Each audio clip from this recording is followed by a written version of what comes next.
Il y a un mois, jour pour jour, où j'arrivais à l'immersion patriotique obligatoire. Des informations erronées, j'avais déjà fait le tour. Il était place à la phase pratique vérificative. J'avais entendu tellement de rumeurs, j'avais entendu tellement de leurs, des leurs que la peur fit de moi son affaire. La moyenne la m'dirib n'en sait pas les partis n'est qu'à J'ai compris que je n'avais rien à craindre, car les premiers jours avaient su réduire mes inquiétudes en cendres. J'ai alors commencé à m'estimer chanceux lorsque j'ai fait une comparaison avec ces braves dames et cieux. La pire chose qui puisse t'arriver à l'immersion, c'est que tu te lasses de la routine. Et la seule chose dont nous étions véritablement privés, c'est le monde extérieur. Mais si vous demandez à certains infortunés, vous verrez que nous vivions quand même dans le confort. Par contre, elles, nos vaillantes forces de défense et de sécurité, eux, nos intrépides volontaires pour la défense de la patrie, ils ne font pas qu'une immersion pour un seul mois. Ils font carrément une plongée dans le désert et dans les bois. Ils s'exposent chaque jour dès le lever du soleil et ne se reposent jamais, même pas quand celui-ci sommeille. Ils consentent le sacrifice suprême face à des êtres habités d'une barbarie inhumaine, des barbares pétris de misère intellectuelle qui ont prétexté une guerre sainte, histoire de se voiler la face et d'appuyer tranquillement sur la détente. Mais je le sais, vous le savez, et même eux au plus profond d'eux le savent. Il n'y a rien de sain à ôter une vie offerte par le Créateur. C'est juste un argument sans queue ni tête pour justifier des actes inhumains. Et s'il existe bien un Dieu au-dessus de nos têtes, il les jettera en enfer de ses propres mains.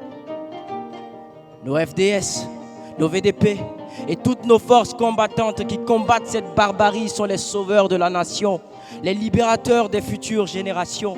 Mais pour que ces futures générations soient à la hauteur, pour qu'elles puissent pleinement jouir des sacrifices qu'ils ont dû consentir, pour qu'elles puissent profiter des acquis de ce sacerdoce, pour qu'elles puissent se regarder fièrement demain dans la glace, il faut qu'elles soient formées, outillées, mais surtout éduquées.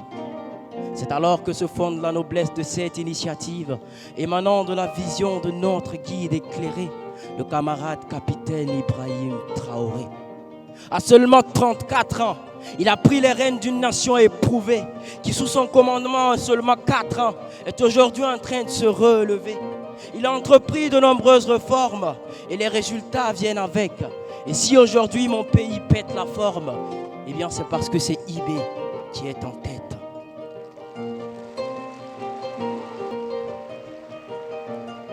Mais ce ne sont pas les seuls acquis dont nous pouvons être fiers.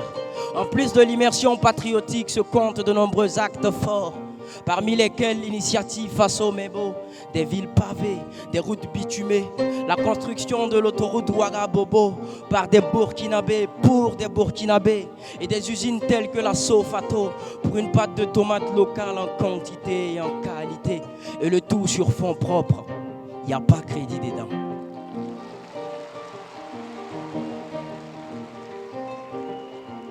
Aujourd'hui, nous nous tenons devant vous avec beaucoup de fierté.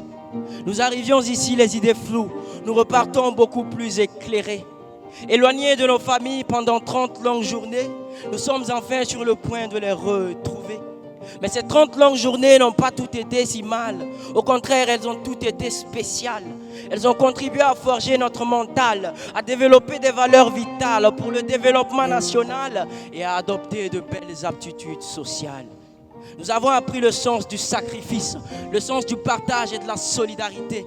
Il y avait parmi nous des traditionalistes, des chrétiens et des musulmans.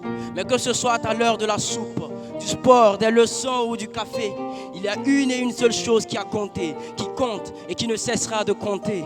C'est notre chère et tendre contrée, notre chère et tendre Burkina. Camarades présidents, vous pouvez être fiers. Vous avez permis, grâce à cette immersion, de former des cadres solides, des entrepreneurs lucides, des citoyens intègres, préparés et intrépides. Vous nous avez permis de troquer nos théories contre les réalités du terrain et le sens des responsabilités. Vous nous avez permis d'acquérir cette rigueur et cette discipline de fer qui feront de nous des citoyens intègres et fiers. Vous avez offert à la nation des patriotes.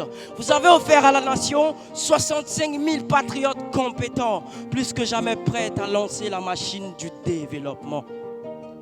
Nous, appelés à l'immersion patriotique obligatoire, nous nous tenons devant vous, fiers d'appartenir à la deuxième promotion de patriotes compétents.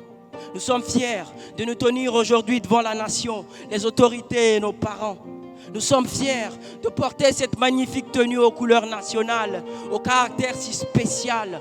Et nous sommes plus que jamais prêts à servir la patrie sans contrepartie. Camarades appelés, si vous approuvez ce que je dis et que vous éprouvez la même fierté que moi aujourd'hui, alors levez-vous, levez le poing et scandez avec moi ce magnifique slogan inscrit sur nos tenues. Je m'engage pour la patrie. Je m'engage pour la patrie. Je m'engage pour la patrie. La patrie ou la mort. Slam.